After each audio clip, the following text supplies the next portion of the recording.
We worked on sales. Here's what I'm finding is that many of us are doing a good job on phones of converting the leads. You're doing a great job of getting appointments when you get on the phone with people. Is that right? Okay, so what we're going to talk about here in the second half of the session today is how to get more people on the phone, and you'll get them. We're going to look at a 4-point system for doing that. But before we go down that path, let's make sure that when we do get in front of people, like we're actually able to monetize the business. Signing agreements, listing agreements, buying agreements, it sucks. And to only have it fizzle out and turn into nothing. So you've got to have a strategy for making sure things get monetized. So what you're looking at right now, apart from us leveraging the listing that we just get to get more listings, which is a marketing system that ends up in a lot of prospects calling, and of course we sell the property. These are things that you're looking at right here on this little PowerPoint slide that are in addition to that. These things are aimed at getting the house sold over and above, one more time, over and above our system for using the property to generate a lot of business. In other words, using the listing and writing ads. So I'll run through these momentarily for you. So Angela had a good question. She said, okay, let's say I'm at the listing appointment, and at the listing appointment, the seller says, look, this is all really good, and you sound like you got it going on, and you look like you're the best thing ever, but whatever their but is, it doesn't really matter. But let's say that they still believe they need to interview other real estate agents. So they still want to talk to other people. So we're doing our best to get the listing. Well, what most real estate agents do is they'll begin to give up the price as part of the benefits presentation, but it's not. So let's make sure that you're able to break this down. So if you're an inside sales agent, this will be very helpful to you so that you know it. If you're an OSA, dude, this is a game changer. And if you're a team leader, this is absolutely what you should be teaching your team to do. When you show up to a listing presentation, it essentially breaks down into 4 parts. So part number 1 is to establish rapport, to read your audience. Does everybody get that? That's not written down here anywhere, but write these down for me. Step number 1 is to read your audience. You've got to build rapport. I want to know what their disc concept is. In other words, what approach am I going to take? Like, what's my sales approach? And that's only going to be derived based on their motivation and their personal concept. That's important. So that's what you're establishing. Gauging motivation, gauging disc, building rapport before you ever do anything else. Part 2, what is their vision? In other words, why are they moving? So on the listing agreements, let me just pull one up here. I'll show you what I mean. So part 2 is I want to know why they're putting themselves through this hassle. So what this tells me is several things. Number 1, their formula. In other words, what do I need to do in order to get their business?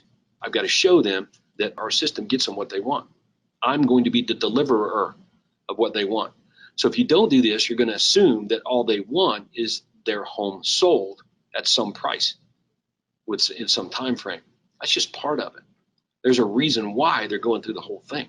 So you want to know why that is. That's part 2. You're going to sit down and you're going to find out before you ever do anything the answers to these questions. So you can see this is just page 1 of our listing agreement. They don't see page 2. They don't see page 3. If they did, I wouldn't care because page 2 and page 3 just talk about them. As you can see, that's page 2 of the listing agreement. I don't care if they see that. There's no dates and times and prices.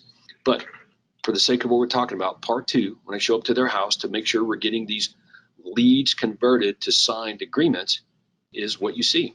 What is their vision? Why are they moving? What's most important? What do you believe has to happen? So when they're giving me this information, 2 things are happening. Number 1, what's their formula for closing them?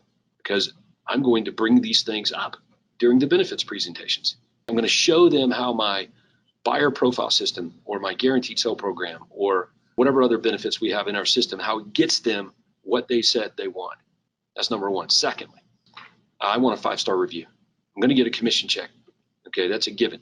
I want the 5-star review. It's more important to me at this moment in the growth of my business than the commission check. Can't get the 5-star review without a commission check, but I can sure get commission checks without 5-star reviews. All right, everybody get that? All right. So they're giving me their formula for getting a 5-star review. If I know what it is they want, their expectation, I'm in good shape. Okay, now I know what the first mile is. So if I'm going to go the second mile and over deliver, as Craig would say, great customer service, Well, I need to know what the first mile of the customer service is, and that's what this is. So that's the two things you get accomplished in what I call part two. Part three is the actual listing presentation. That's just going through the benefits presentation and demonstrating value. And part four is closing, getting them to sign the paperwork. So if I mix in the setting of the price of their home with the listing presentation, that's a huge mistake. That's a whole separate thing. That's on the paperwork, the price is. I'm not doing a pricing presentation. So pricing is easy. Once I get through the listing presentation and say, hey, assuming we come to an agreement on price and our fee, are you okay with us handling the sale of the house for you?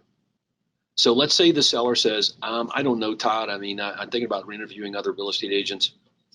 I'm like, okay, well, when's your interviews? And they tell me. So, okay, great. Saturday at 10. Then why don't I pop back over here then? It's Saturday at noon when you're done with that one. And then we can pick it up from there. What do you think my home's going to sell for? Like, what's the price? And I'm like, well, wait a second. Isn't price a function of supply and demand? So it makes sense then that the agent that will create the most demand for your home would get you the highest price. Is that right? And the seller's going to say, well, yeah, that makes sense. So, okay, well, whoever that is, whoever you believe is the one to create the highest demand for your home, that's the one you want to really drill down on the price point. But in terms of value, like, sure, you want to get 300, it's going to be around there somewhere. But the specifics on it are going to be driven by demand, right? So whoever that agent is who's going to create the most demand, that's who you want to really drill down on that. So talk to Bill that you're going to interview Saturday at 10. I'll be back over here Saturday at noon. Is that okay? All right, great. Thank you. And you collect your stuff and leave. But you leave behind what we just talked about, those materials for leave behind. I'm going to help them interview Bill, and that's going to make me look really good. So controlling the interview process.